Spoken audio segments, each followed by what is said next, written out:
Hey guys, it's me.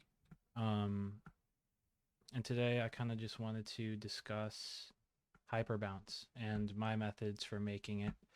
And I'm doing this primarily because when I was learning how to make hyperbounce, I couldn't really find any uh, resources online that helped me that much. I found project breakdowns, obviously, which were somewhat helpful, but no videos really going in depth about the methods behind hyperbounce. And so I was hoping that I could hopefully do that for some of you today. Um, yeah, so this is my song, one of the good ones. It's out on SoundCloud. I'll leave a link to it in the description or whatever. And today I'm going to be going over the two drops in the song. I don't really feel the need to do the intro or the transition because these are not specific to hyperbounce. These are pretty like these could go for a lot of genres. So I don't really feel like talking about those, but I will talk about the two drops, which I'll show you what they sound like. This is the first drop.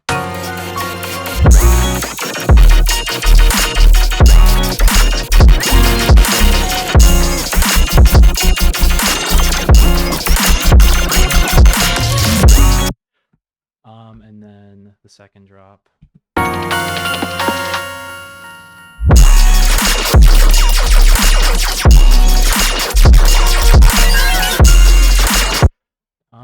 Yeah. So first of all, I want to talk about this melody, this MIDI that I made. This is the basis for most of the melodic elements in the song. This synth right here is just Serum 2. Um, I just kind of went through random wavetables for the first two oscillators until I found something I liked. Obviously I put this up an octave and I had unison for both of them. There's nothing going on in the effects tab, and it's just like a filter. And the envelope has like release and some decay. Yeah, pretty easy patch. Just processed it with an EQ, I think. Yeah, just an EQ. And then I used Piano Tech 9 for the piano part of the MIDI.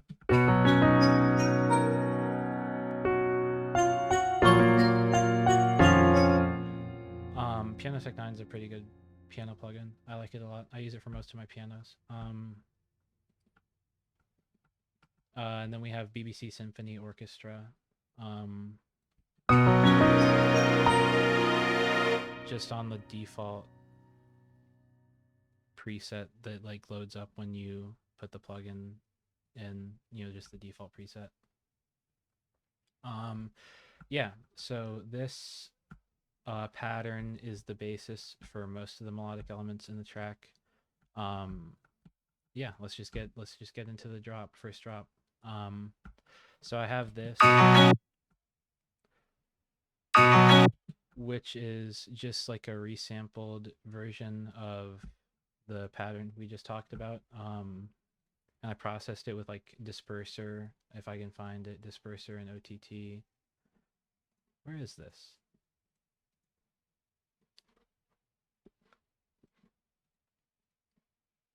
Oh, yeah, I just processed it with disperser, OTT, and a frequency shifter, which I'm automating, and then a low cut EQ. So that makes it sound like this. And I kind of just chopped it by ear. There wasn't really any method to this. The chops sound, or these chops at least sound somewhat familiar to the original pattern. So that's kind of what I was going for. But with the frequency shifter, it sounds like kind of like a tape stop.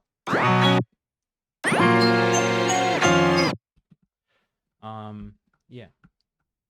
And then I took, I have these chops down here. Oh shit. Which again are just resampled versions of this pattern. And I just chopped them up. Um, in a way that I thought would be like catchy. And I added disperser to OTTs, which is doing most of the work here. I added Bismuth, which is a plugin I just got. But oh, I don't think you can see it on my OBS. Unfortunate.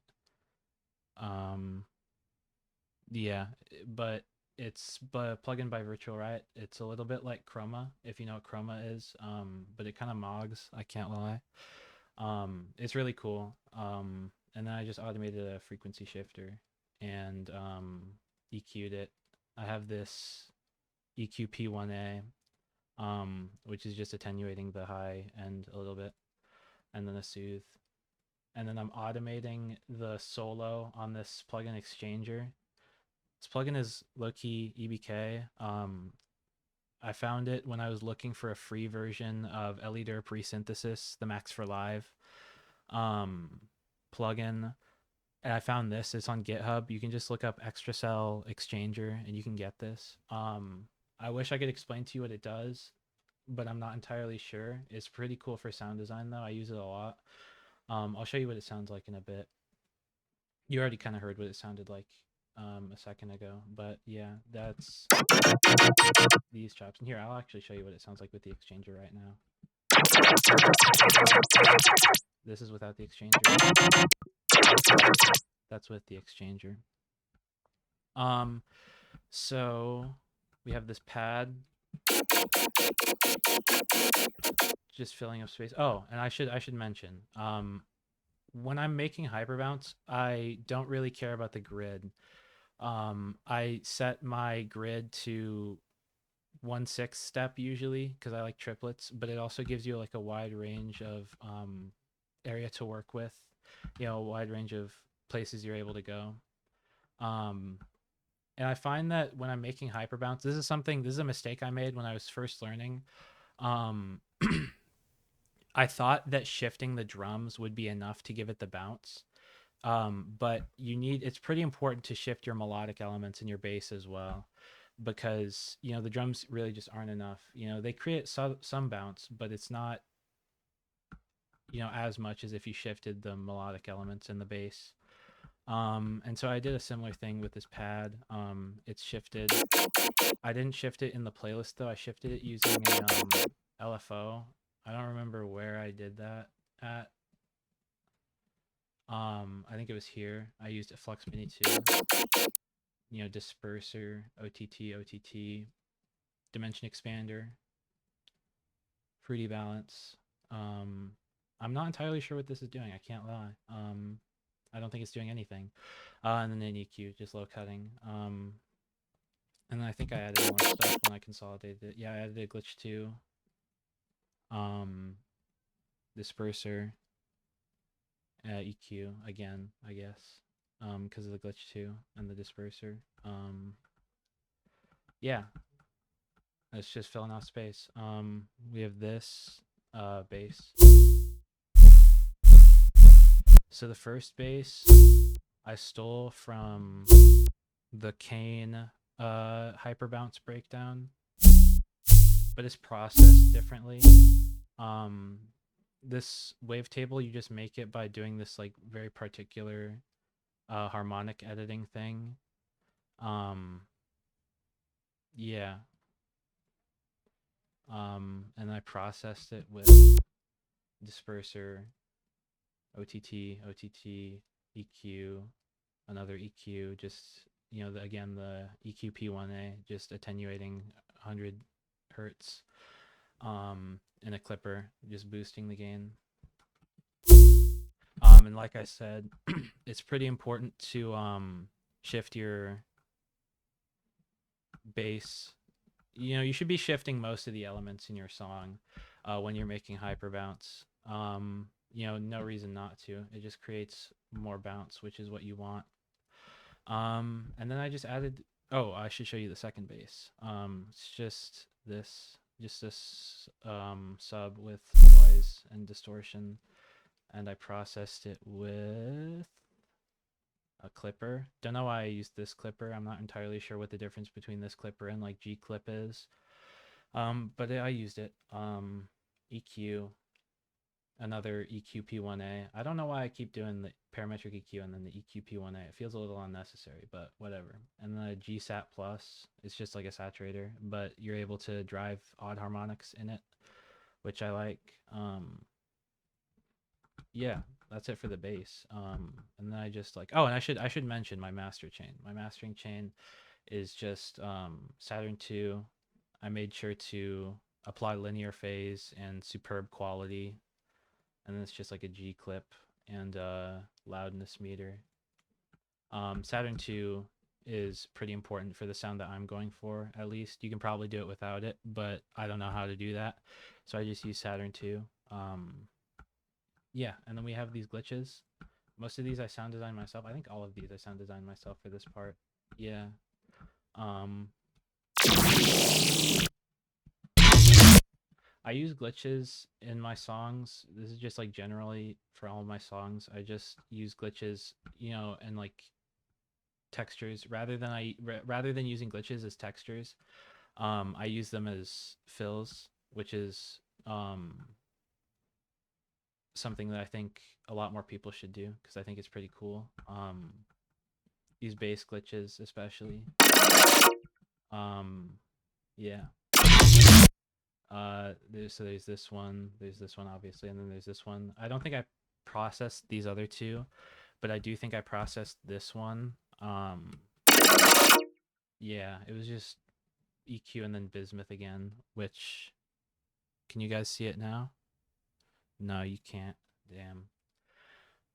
Yeah, I mean I just used the presets in bismuth and then changed them around a little bit. Um, yeah, and then they just repeat in like the same pattern. Um, the drums, nothing too special, just like normal hyperbounce drums.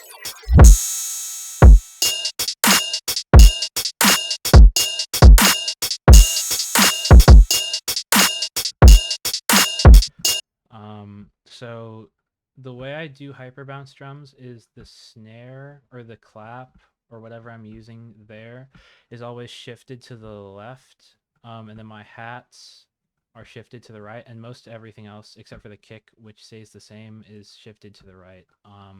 So like these hats, this ride, these hats, this open hat are all shifted to the right.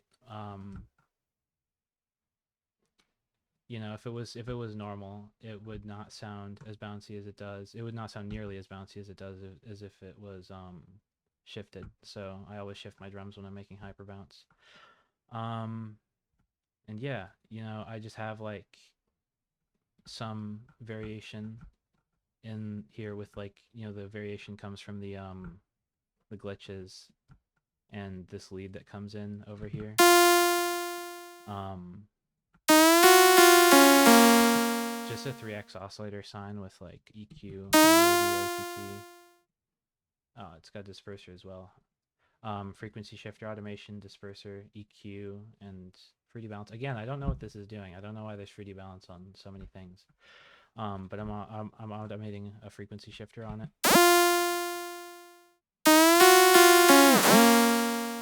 Sounds pretty cool. And then I took these chops down here that I showed you, these frequency, and I resampled them with Fracture, which is like a glitch plugin. I did it over here, I think, if I can show you. Yeah. Um, I just like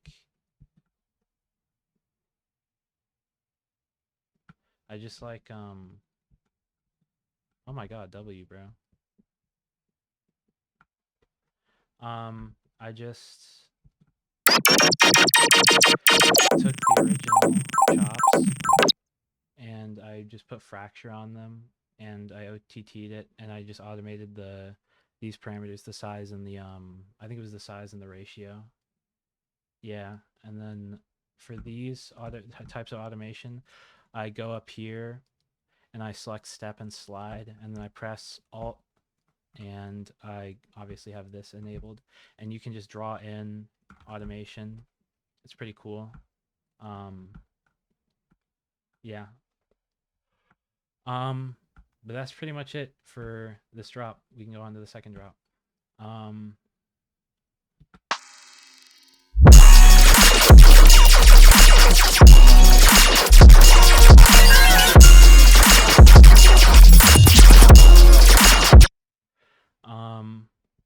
So most of this is just resampled shit from over here. So like these two are just resampled versions of these chops. These ones, and then this is what these sound like. I just like mix them differently. With thermal, just like a thermal preset and EQ.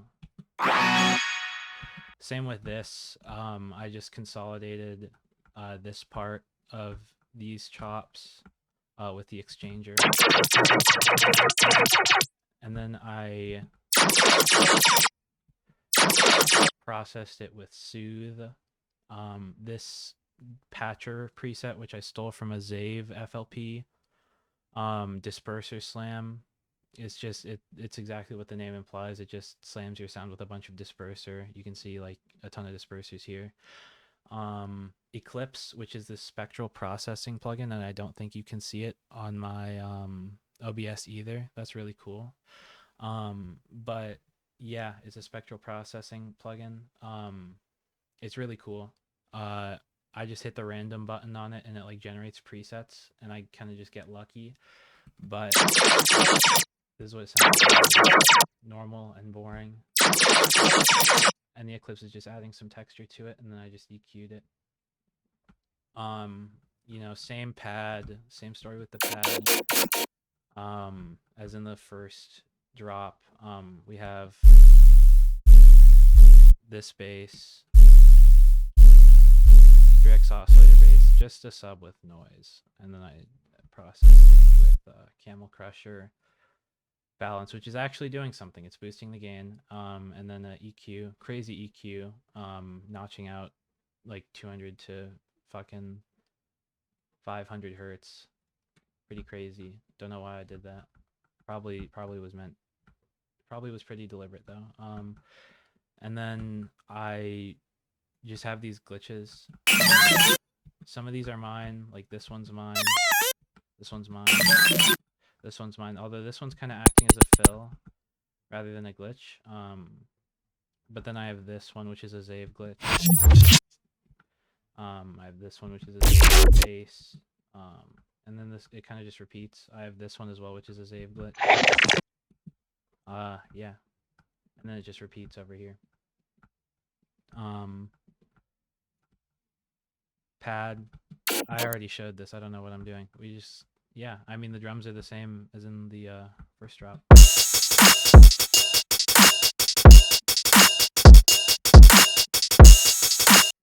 Like the exact same. Nothing different at all. I have this little thing here, this little fill with like, it's just a 3x oscillator saw.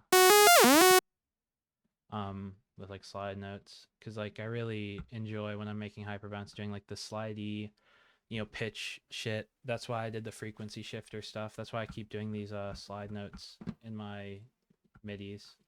And then we have this pattern. It's just like the lead from the beginning, but it's layered with the, you know, motif that plays throughout the entire song. This. So it sounds like this. I